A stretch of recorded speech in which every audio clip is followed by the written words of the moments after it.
کون چاہیں گے؟ آگے بتا دیا الذین کفروا وعصوا الرسول، یہ لوگ چاہیں گے، واضح کر دیا۔ ہاں الذین، وہ لوگ جو کفروا، کفر کی روش اختیار کیے ہوئے تھے، کافر تھے دنیا میں رہتے ہوئے، اور وعصوا الرسول، عصوا یہ معصیت سے ہے، نافرمانی، وعصوا الرسول، اور انہوں نے نافرمانی کی رسول کی۔ دیکھو دو بڑی باتیں آ گئیں، کفر اور رسول کی نافرمانی۔ وہ یہ چاہیں گے، کیا چاہیں گے؟ لو تسوا بہم الارض، یہ چاہیں گے۔ ابھی میں نے عرض کیا تھا نا، لو دو معنوں میں آتا ہے، اگر اور کاش۔ اب یہاں کاش ہے کیونکہ یہ خواہش ہے نا کہ کاش بس، یعنی ہم فیس نہیں کر سکتے، زمین میں دھس جائیں اور زمین برابر کر دی جائے۔ لو کاش تسوا، تسوا جو ہے نا یہ سوا سے ہے، سوا برابر کو کہتے ہیں نا، سواء علیہم انذرتہم ام لم تنذرہم لا یؤمنون۔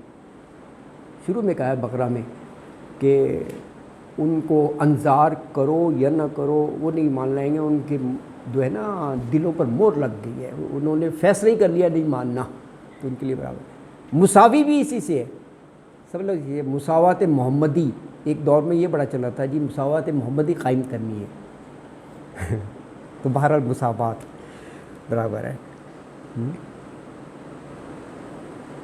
اردو میڈیم میں پہلے یہی ہوتا تھا کہ اے مساوی ہے بی کے، یہ پڑھتے تھے اس کو نا، مساوی ہے، پھر انگلش میں ہوا اے از ایکول ٹو بی، پہلے یہی تھا مساوی، میتھ میں، میتھ کے اس میں نا۔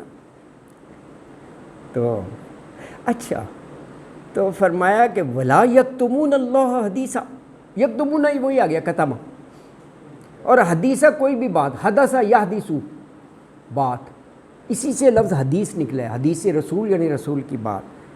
تو ولا یکتمون، اور نہ وہ چھپائیں گے اللہ سے حدیثہ کوئی بھی بات، یعنی اس وقت منظر یہ ہوگا کہ اللہ تعالیٰ سے کوئی بھی بات چھپا نہ سکیں گے، ہر چیز اتنی ٹرانسپیرنٹ ہوگی۔ تو آیت مبارکہ میں یہ کہا کہ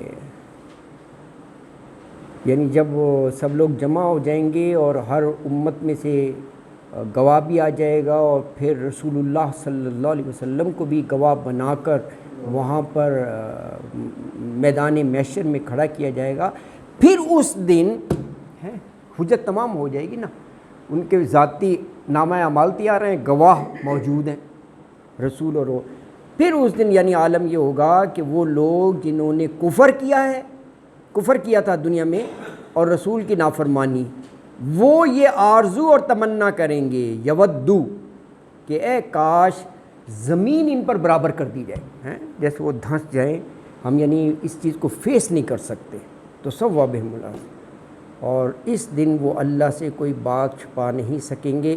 تو یہاں الحمدللہ 6 رکوع آپ کے مکمل ہو گئے، تو انشاءاللہ رکوع نمبر 7 وہ نیکسٹ درس میں ہم پڑھیں گے۔ صدق اللہ العظیم وما علینا الا البلاغ المبین، وآخر دعوانا ان الحمد للہ رب العالمین۔